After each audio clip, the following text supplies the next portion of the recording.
తమ డిమాండ్ల సాధన కోసం తెలంగాణ ఆర్టీసీ కార్మికులు చేపట్టిన సమ్మె రెండో రోజు ఉధృతంగా కొనసాగుతుంది. తెలంగాణలోని దాదాపు అన్ని డిపోల నుంచి బస్సులు బయటకు రాకుండా కార్మికులు అడ్డుకుంటున్నారు. ఈ క్రమంలో డిపోల వద్ద ధర్నా చేస్తున్న కార్మికులను పోలీసులు ఎక్కడికక్కడ అదుపులోకి తీసుకుంటున్నారు.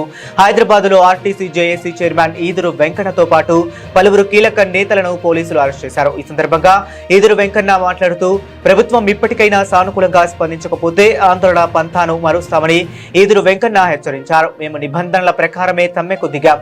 ప్రభుత్వం అర్ధరాత్రి పిలిచిన చర్చలకు సిద్ధమే, కానీ ప్రభుత్వం అలసత్వం వీడాలి అని ఆయన స్పష్టం చేశారు.